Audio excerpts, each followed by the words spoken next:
Welcome to KL TV. Hi అండి, అందరూ ఎలా ఉన్నారు? అయితే పిల్లలకి బాగా ఈ దిష్టి తాకుతూ ఉంటుందండి. నరదిష్టి బాగా డేంజర్. ఇది ఎలా దిష్టి తీయాలంటే ఇలా దిష్టి తీసుకుంటే పోతుంది. ఒక చిన్న ప్లేట్ లాంటిది కానీ గమల లాంటిది దాన్ని తీసుకొని సున్నం దొరుకుతుంది మార్కెట్లో.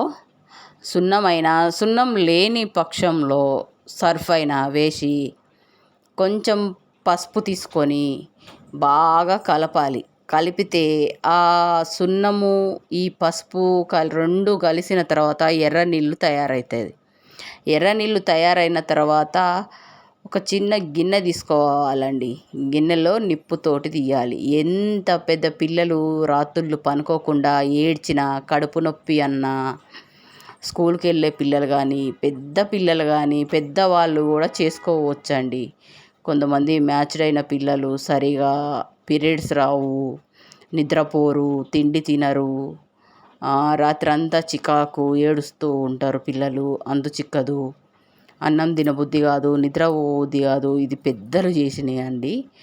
ఇప్పుడు చెప్పడానికి కూడా పెద్దలు లేరు. మా పిల్లలకి నేను బాగా చేస్తూనే ఉంటాను. ఇట్లా 3 వస్తువులు తీసుకోవాలి. అందులో పేపర్ అయినా, క్లాత్ అయినా, కాటన్ క్లాత్ అయినా తీసుకోవచ్చు. పేపర్ అంటే అందరికీ మనకి అందుబాటులోనే ఉంటుంది. ఆ పేపర్లో మంచిగా నిప్పంటించి అగ్నిదేవుని మంచిగా మొక్కుకొని ఏది ఉన్నా కూడా ఇరుగు దిష్టి, పొరుగు దిష్టి, ఊర్లో వాళ్ళ దిష్టి, నా దిష్టి, తల్లిదండ్రుల దిష్టి, రండ దిష్టి, ముండ దిష్టి, మంత్రతంత్ర ప్రభావం దిష్టి, గాలి దిష్టి ఏది ఉన్నా కూడా ఏదైనా సరే దాటిందైనా సరే దీంతో పోవాలి అని చెప్పి అటు నుంచి 7 సార్లు, ఇటు నుంచి 7 సార్లు, కుడివైపు నుంచి 7 సార్లు, ఎడమ నుంచి 7 సార్లు, నేరుగా 3 సార్లు పిల్లల చేత తూతూ అని 3 సార్లు ఊపియాలండి. ఊపించి ఆ మంట దగ్గర పడ్డ తర్వాత అందులో బౌల్ వేయాలండి. బౌల్ వేసిన తర్వాత ఆ నీళ్ళన్నీ ఆ బౌల్లోకే వెళ్ళిపోతాయి. ఆ దిష్టి దింపుతున్నాం కదా అగ్నితోటి, దాంట్లోకి వెళ్ళిపోతాయి. ఇట్లా ఎగిరెగిరి బుడక్ బుడక్ అని సౌండ్ వస్తుంది కదా. ఆ సౌండ్ వస్తే దిష్టి బాగా ఉన్నట్టు చూడండి. నీళ్ళన్నీ ఎంత తొందరగా ఇగ్గుకుంటే అంత తొందరగా దిష్టి కూడా పోతుంది, ఎంత నరఘోష అయినా సరే.